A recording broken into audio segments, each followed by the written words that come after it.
Hey, Taekwondo champion of champion. Nè, nghe kicking challenge cái rồi gì đó nè. Cái kick ang pian thì kick về tum do là nè vậy nè. I am a taekwondo player.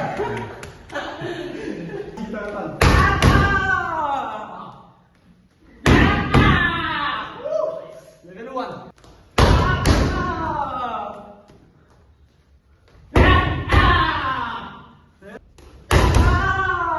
Hào. Con em nó thật. Ồ, thuộc dữ mấy khá chú thật đấy mà ai thật đấy. Chết đấy. Thật đúng.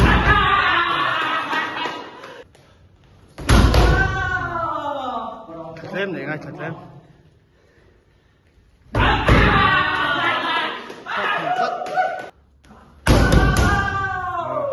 Vậy thùng ta rất mấy.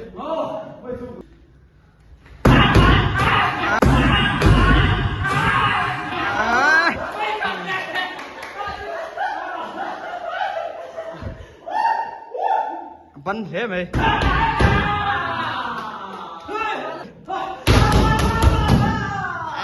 Khá chứ.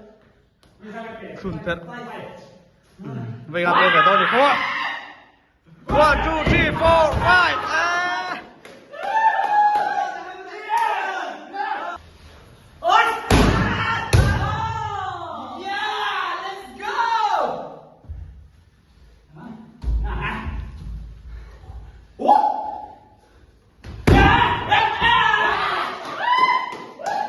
别吃了，你看别听嘴下卡住。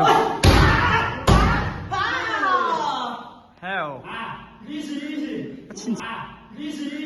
Chia tổ bắp rồi mấy cái chân. Come on.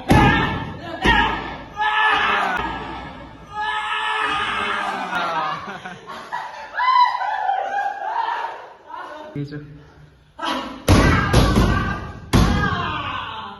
Hell, bắn ra mày khá chú.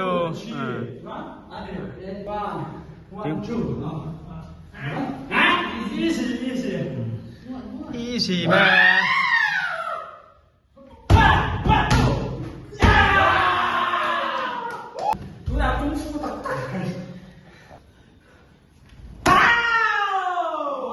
Hay sắc.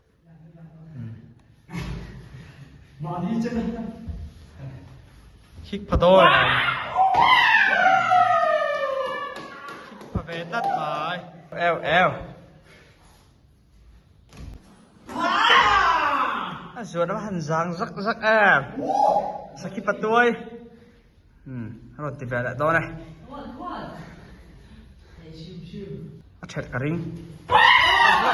Rất rồi.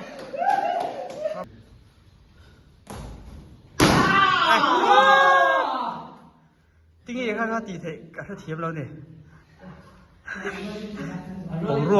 Bố ruột à viết thật lấy như thế cả chứ.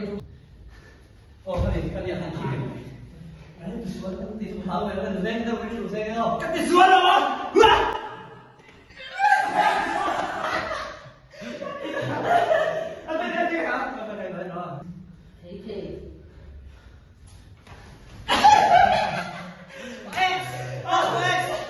Là phốt là trong thân tôi đây.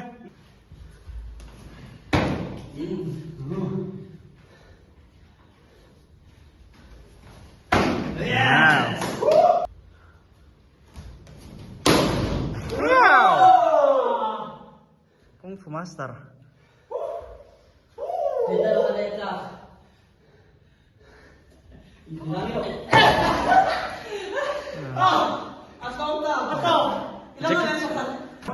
Master bạn uka, tôi nói rồi kích lại đó này.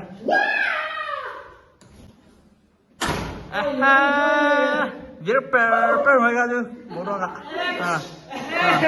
Jadi cha mà tôi. Next session. Ai, tôi đi cái solid cái ông nó solid cái gì lại cái gì về rồi.